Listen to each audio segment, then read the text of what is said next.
I don't know if you've noticed this, but trains in Britain usually have a yellow front. It might be a panel, or it might be the whole thing. And it's not all trains. Newer ones generally don't. So what's the deal? Well, I thought I'd do a quick video looking into why some trains do, and why some trains don't. The simple answer to the first question is visibility.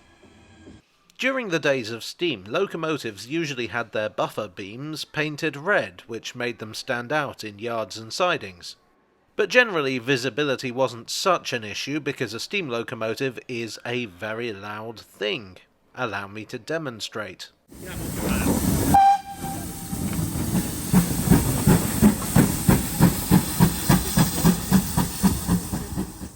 The attitude was that if you couldn't hear that coming, well, there wasn't much helping you. In the 20th century, diesel and electric trains started coming into use. These are, of course, much quieter than a steam locomotive, and are not constantly surrounded by a cloud of steam and smoke. Well, you hope. In 1948, British Railways took the rail network over and began a programme of getting rid of steam altogether. The number of diesel and electric trains increased drastically. Those trains were usually painted in a single all-over livery. Suddenly, the likelihood of a fast train sneaking up on track workers or someone using an ungated crossing dramatically increased. It didn't help that trains tended to be painted in colours like dark green, mid-blue, black and maroon, which didn't show up very well against the landscape. In fact, the design consultancy firm Wilks and Ashmore, who worked for British Railways, opined that, and I quote, "Slightly drab colours work best in this country. In the polluted air and inclement weather, bright colours were hard to keep clean. Which is fine if you're a designer sitting in an office, not so great if you're a maintenance worker on the track." So from 1961, British Railways introduced a rule that all diesel and electric trains should carry a yellow panel to aid visibility. Although I found some sources online that say yellow panels were introduced earlier, so I don't know if 1961 is just when it became an official rule or what. Anyway, this took a while to appear on rolling stock since, like all livery alterations, it was only applied when the locomotive or unit went in for repairs. Shunting locomotives received hazard stripes. They commonly worked in places such as goods yards and locomotive depots where there were more likely to be people on the track, and where locomotive movements were less predictable. Steam locomotives in industrial settings had often been given yellow and black hazard stripes for the same reason. Even a steam engine can sneak up on you if you're not paying attention.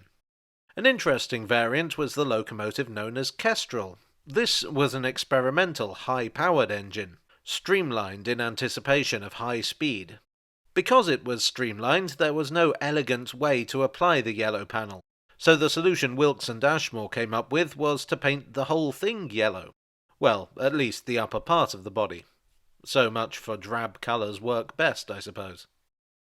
In 1965, locomotives started being turned out in a new livery of blue with an entirely yellow end. This was declared the official new livery for nearly all trains in 1966. It's fair to say that some trains wore it better than others. For instance, the luxurious blue Pullman lost its elaborate coat of arms in favour of the unflattering new colours.